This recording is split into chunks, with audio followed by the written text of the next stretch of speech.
आज भी देश की लगभग 55 से 60% कार्यशील आबादी कृषि और उससे जुड़े क्षेत्रों पर निर्भर है। विशेष रूप से महाराष्ट्र जैसे राज्यों में जहां लाखों किसान खेती और उससे जुड़े कार्यों पर निर्भर है, वहां इस सदन में लिए गए निर्णय सीधे किसानों के जीवन और भविष्य को प्रभावित करते हैं।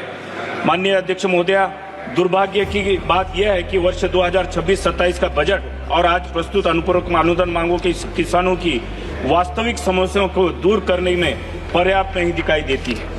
माननीय अध्यक्ष महोदय, यूपीए के समय धान के एमएसपी में 134% और गेहूं में 119% की रिकॉर्ड वृद्धि हुई थी।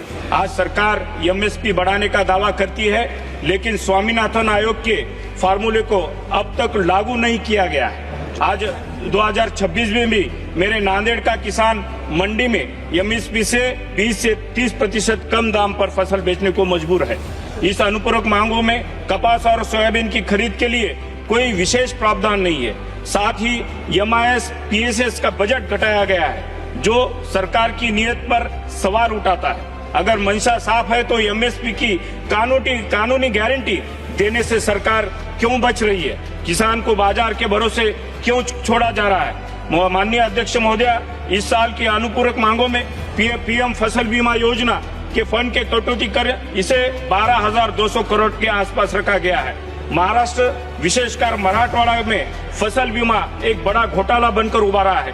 किसान प्रीमियम भरता है, बेमौसम बारिश और ओलावृष्टि से उसकी फसल बर्बाद होती है, लेकिन जब क्लेम का समय आता है तो निजी बीमा कंपनियां टेक्निकल बहाने बनाकर हाथ खड़े कर देते हैं। यूपीए के समय बीमा योजना उद्देश्य रहा था, आज इसका उद्देश्य निजी कंपनियों का मुनाफा बन गया है। माननीय अध्यक्ष महोदय, सरकार जब सत्ता में आई थी तो सरकार ने किसानों की आय को डबल करने का वादा किया था। इसी संदर्भ में फरवरी 2019 में सरकार पीएम किसान सम्मान निधि योजना लेकर आई थी, जिससे छोटे और मध्यम वर्ग के किसानों को 6,000 प्रति वर्ष देने का प्रावधान किया था। लेकिन पिछले 7 साल से अधिक का समय होने के बावजूद भी किसानों को 6,000 ही दिया जा रहा है। इसे पता चलता है कि सरकार किसानों की आय डबल करने के लिए कितना संजीदा है। दूसरा, किसान की मृत्यु हो जाने के बाद इस योजना का लाभ उनके वारिसों को नहीं मिल रहा है। माननीय अध्यक्ष महोदय, यदि सरकार वास्तव में किसानों की आय बढ़ाना चाहता है, कृषि क्षेत्र को मजबूत बनाना चाहता है, तो निम्नलिखित कदम आवश्यक है। एमएसपी को स्वामीनाथन आयोग के फार्मूले के अनुसार कानूनी गारंटी के साथ लागू की जाए। सिंचाई और जल प्रबंधन परियोजनाओं को बड़े पैमाने पर निवेश किया जाए। फसल बीमा योजना को अधिक पारदर्शी और प्रभावी बनाया जाए। कृषि इनपुट जैसे खाद, बीज, डीजल और बिजली की लागत की कम की जाए। किसान उत्पादन संगठन अर्थात एफपीओ और सहकारी संस्थाओं को अधिक समर्थन दिया जाए। पीएम किसान सम्मान निधि के तुरंत बढ़ाकर यानी 12,000 करना चाहिए, ताकि किसान की मृत्यु के बाद इस योजना का लाभ उसके वारिसों को भी देना चाहिए।